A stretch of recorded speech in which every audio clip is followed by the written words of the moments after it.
तर मित्रांनो, मी प्रवीण देठे आपल्यासाठी एक सुमो या कंपनीचा एक पंप आणलेला आहे। तर हा पंपाचा आज अनबॉक्सिंग आपण केलेला आहे।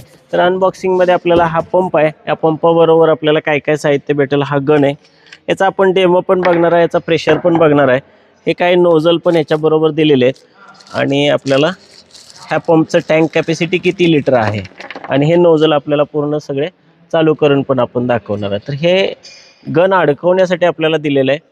तर तुम्हाला गरज पडल्यास ते अडकवू शकता। हे जे बटन आहे ते आपल्याला इथं लावण्यासाठी दिलेलं आहे। तर ह्या पंपाचं वैशिष्ट्य म्हणजे काय, ह्या पंपाची किंमत खूपच कमी आहे आणि याच्यामध्ये 2 डबल मोटरचा पंप आहे। तर डबल मोटरचा पंप असून याला इथं चार्जिंग सॉकेट आहे, रेग्युलेटर ॲडजस्टेबल आहे, तुम्ही ह्याच्यावर पण रेग्युलेटर ॲडजस्ट करू शकता, अगदी तुम्हाला याच्यावर पण ॲडजस्ट करता येतं। तर इथं तुम्हाला नोझल ठेवण्यासाठी एक स्पेशल कप्पा दिलेला आहे, वरती बघू शकता। आपल्या बऱ्याच शेतामध्ये गेल्यानंतर नोझल कुठं ठेवायचं आणि काय करायचं हे प्रश्न पडतो।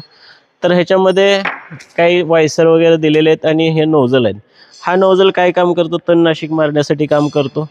हा नोझल म्हणजे तणनाशक म्हणजे काय, तर हा तिरका चालतो, किरसुनीसारखा चालतो, बऱ्याच शेतकरी मित्रांना माहिती नसेल। तर हा नोझल एकदम गनसारखा चालतो।